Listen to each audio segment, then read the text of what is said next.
Sepertinya Partai Demokrasi Indonesia Perjuangan tidak pernah lelah, tidak pernah kehabisan energi untuk berseberangan dengan kebijakan-kebijakan Presiden Jokowi, khususnya terkait dengan pemberian ya kehormatan bintang 4 Jenderal Prabowo. Dan ini memicu banyak pihak kontroversi kelayakan tentang bintang 4 ya. Kita akan bicarakan di Bukan Partai Politik. Ya, teman-teman, kita tinggalkan dulu persoalan beda pendapat, itu kan biasa ya di dalam demokrasi. Soal apapun itu, ya, soal capres, cawapres, soal kebijakan A, kebijakan B, termasuk soal pemberian gelar kehormatan. Kita lihat dulu satu buku ya. Berpikir membelokkan peraturan emas untuk memberi orang lain apa yang mereka inginkan ya. Cerdik, people smart ya.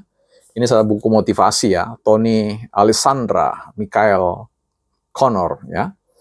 Ya, salah satu prinsip dalam buku ini adalah bagaimana mengeluarkan sisi terbaik dari dalam diri seseorang ya. Kita kalau dalam prinsip yang dan yin dan yang maksudnya, bahwa di dalam realitas putih ada sisi hitam, dalam realitas hitam ada sisi putih.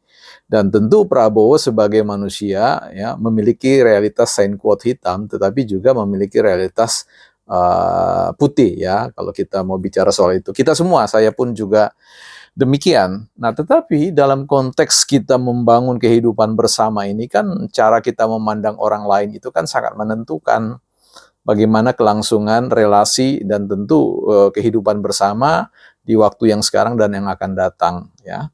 Dalam hal ini Jokowi ya atas usulan dari pihak TNI ya, Jenderal Agus ya kemudian merespon untuk memberikan apa yang disebut dengan gelar ya kenaikan pangkat ya Jenderal bintang 4 ya, yang tadinya Letnan Jenderal, dan ini menimbulkan kontroversi yang tidak yang menurut saya akan rame lagi nanti ya dalam 1-2 hari ke depan ini. Karena apa? Ada yang menganggap ini pemberian jenderal ini, gelar kehormatan ini dianggap akan melukai para korban-korban peristiwa 9798 ya.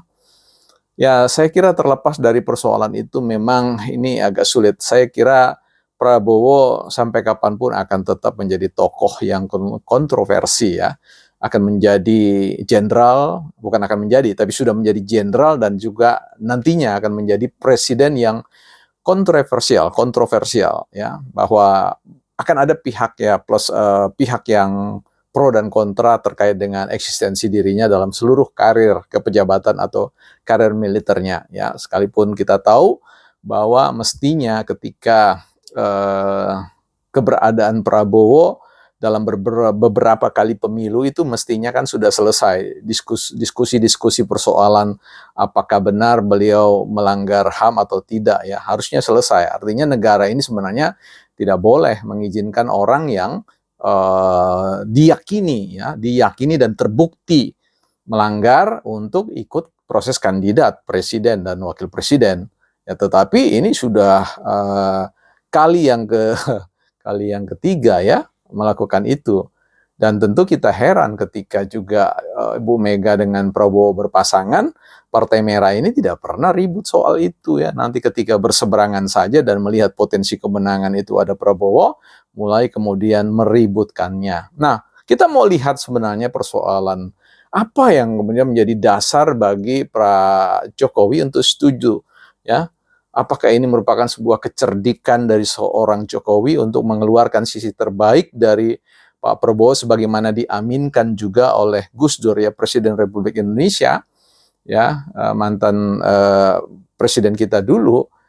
Dan ini yang kemudian Jokowi lihat ya, sekalipun orang kemudian mengatakan ini by design masih masuk dalam ranah transaksi politik ya, sekalipun Jokowi mengatakan ya kalau mau transaksi politik sih sebelum pemilu.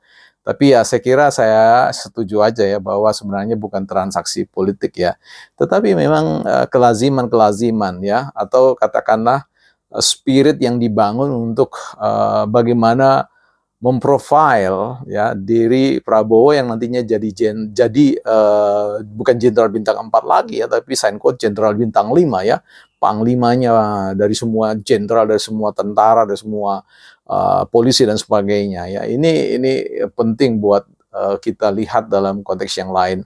Tapi saya mau ajak teman-teman untuk melihat bahwa undang-undang yang menjadi landasan itu adalah Undang-Undang Nomor 20 tahun 2009 kalau saya tidak keliru, dan di situ tercantum pada pasal 33 ayatnya yang ketiga. Saya bacakan ya. Saya sudah siapkan di sini teman-teman untuk mungkin tidak kelihatan ya. Baik, pada pasal 33 ayat 3, penghormatan dan penghargaan sebagaimana dimaksud pada ayat 1 untuk penerima tanda jasa dan tanda kehormatan yang masih hidup dapat berupa pengangkatan atau kenaikan pangkat secara istimewa. Ya, ini jadi sebenarnya yang diberikan oleh Prabowo itu bukan kenaikan pangkat reguler ya, tetapi kenaikan pangkat istimewa. Nah, keistimewaannya apa? Ya, tentu berbicara tentang prestasi-prestasi yang diberikan oleh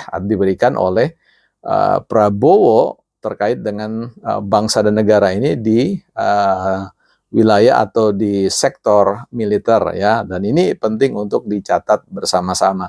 Tentu gelar ini bisa saja dicabut di kemudian hari kalau memang ada upaya-upaya untuk pembuktian tentang kejahatan-kejahatan yang disangkakan kepada beliau ya. Nah, untuk saat ini kita berbaik sangka saja, positive thinking saja terkait dengan bahwa memang ini bukan kali pertama. Tentu kita melihat di situ ada beberapa jenderal yang diberikan penghormatan, Jenderal Susilo Bambang Yudhoyono, Jenderal Henry Priyono, Jenderal Subarno, Jenderal Agung Gemelar, dan yang lain-lain ya. Jadi ini bukan sesuatu yang ujuk-ujuk atau tiba-tiba ada. Secara prinsip memang kita akan lihat pemberian itu tentu berkorelasi bagaimana membuat Jokowi setuju dengan apa yang dipikirkan oleh jenderal-jenderal yang ada di tubuh TNI terhadap senior mereka yang perlu mendapatkan penghargaan. Saya kira demikian ya, kita akan ikuti pro dan kontranya. Nah, teman-teman bisa berkomentar dan kita akan lihat mau dibawa kemana persoalan gonjang-ganjing kontra sang jenderal, sang presiden, bukan partai politik.